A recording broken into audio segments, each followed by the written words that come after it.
Good afternoon, dear children. So here let us start with a new poem, that is the Echoing Green.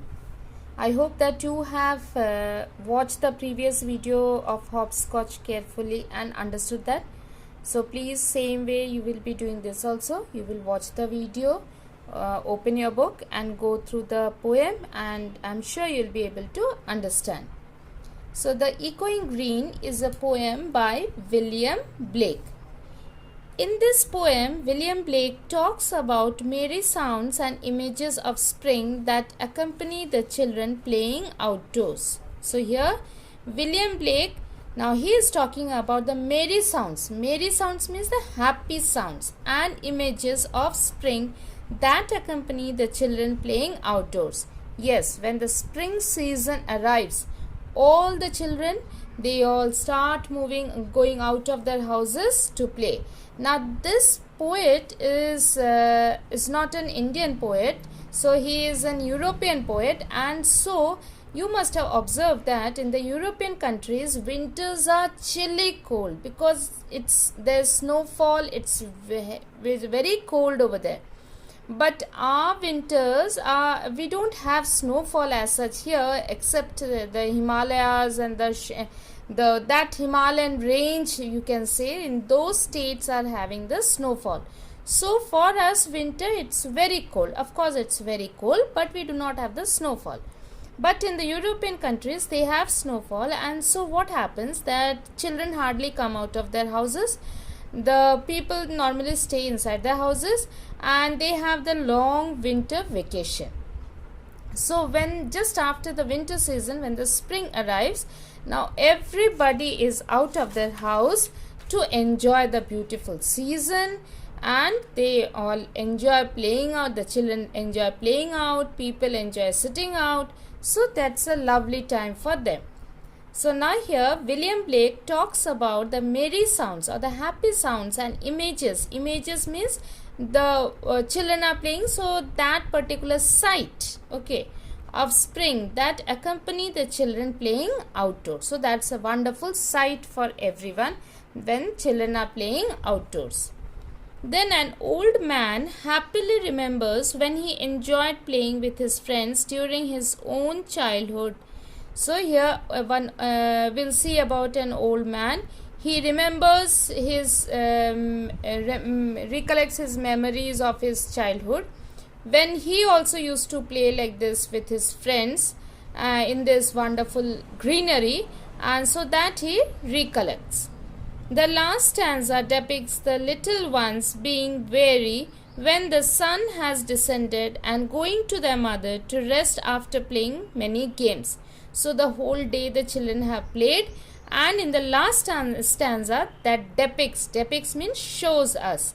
What it shows, that the little ones, who are these little ones? The children. They are very now. Very means tired because they have played the whole day out. So they are tired. So now here when the sun has descended means in the evening when the sun set, it's dark. So by that time, now they are not going to play anymore. They are tired. They want to return home to their mother to rest after playing many games. Now they do not have the energy to play more games. So they would like to go home to rest on their mother's lap.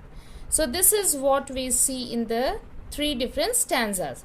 The first stanza shows us how the children have come out to play. What is the spring weather? Now what is the surrounding? How happy everyone, the birds, the children, people. So that we see in the first stanza. Second stanza we see about that old man. And the third stanza tells us about the little ones who return home to their mothers. So let me start with the poem. The sun does arise and make happy the skies. So now the sun has arose. Okay, so that means it's morning time. And it makes the sky happy. So everyone is happy because in winter season they can hardly see the sun. So now they can see the sun, so they are happy. Everyone is happy. The merry bells ring. So happy bells ring, whether it is the church bell, the school bell, or anyone. Since I'm saying this as church bell because this is the poem which is taking place in European country. So of course, so that means we will not have any temple bell. So this is the church bell. To welcome the spring, the skylark and thrush. So these are the birds which are mentioned in the poem. Which two birds? Skylark and thrush. Thrush is also a small bird. So these birds, where do we find them? The birds of the bush. So these birds we find in the bushes. Sing louder around to the bell's cheerful sound. So they sing, these birds sing louder to what? To the bell's cheerful sound. So whether it is the bell of the church or the school bell, to that cheerful sound these birds sing. While our sports shall be seen. So along with this, the cheerful sound of the children are also playing in this greenery. Okay. Now here green means the field, the park area. So here the children are playing on the echoing green. So now here you must children, you must have seen that it's again and again coming as echoing green. Now what do you mean by echo? Echo means when you are saying something, it's again resounding back to your ears. So in Hindi we say it goonjna. Okay. So here the sound of what is echoing? The sound of the children playing is echoing, coming continuously back to our ears. So and when we hear the children playing, the birds chirping, the people talking, laughing, so that gives us a happiness. Okay. So here, while our sports shall be seen on the echoing green. So the children will play. Sports shall be seen means children will play on the echoing green. So I hope children you have understood the first stanza. Now let me move to the second stanza. Old John with white hair does laugh away care. So now here old John, this is the character the poet wants to put. In the first stanza he is talking about the children. In the second stanza he is talking about an old man whose name is John. He is old as it's shown with white hair.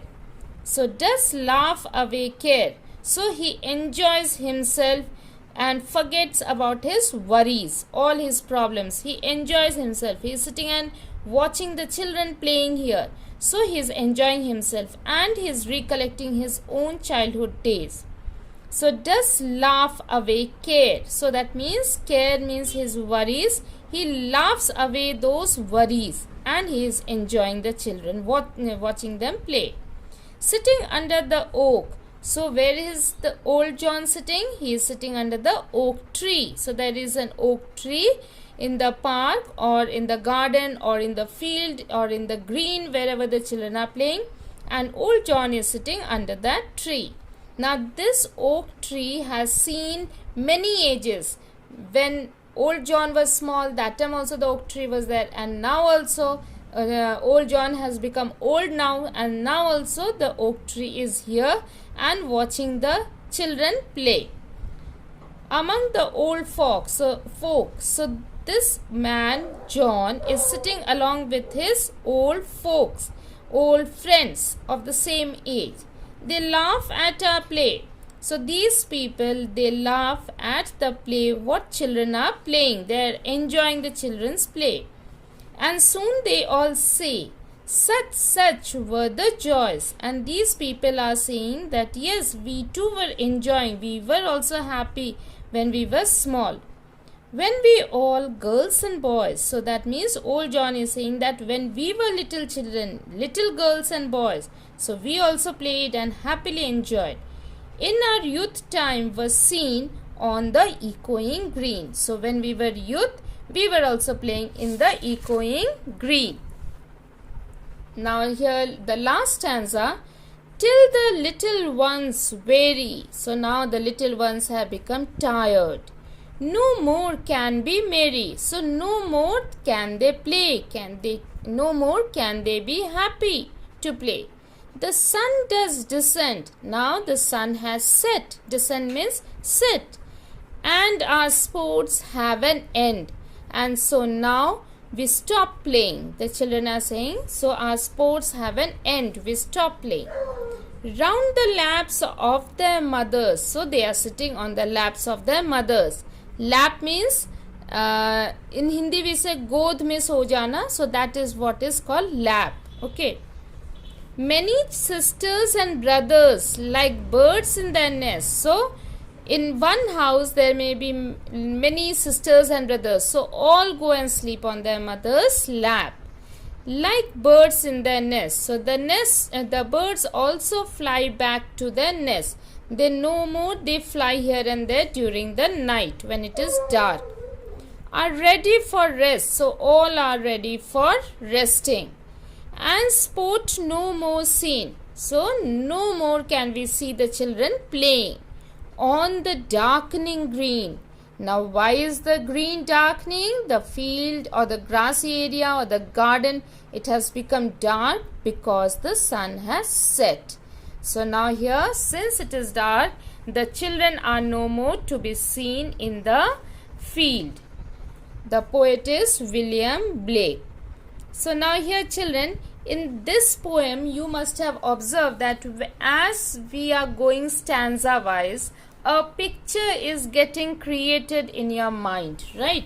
So you are creating a picture in your mind, that how in the first stanza you have imagined of the spring season, children playing, birds coming. The second stanza you must have observed that you have created a picture of old John sitting under the oak tree along with his old folks. And the third stanza you must have created a picture of how the children have returned home sleeping on their mother's lap. So now here the various picturization is being created in our mind. So that gives a creative idea to us. And here the oak tree has specially been chosen because oak is the symbol of strength and security. So it is a strong tree which can stay for many years, and this gives a strong feeling within us that yes, the children are playing, we had also been playing. The old people are imagining themselves, are thinking about their own childhood. So that gives us a strong feeling. So children, I hope that you have understood the poem. Please watch the video carefully and go through the poem. Okay. So thank you and have a wonderful day.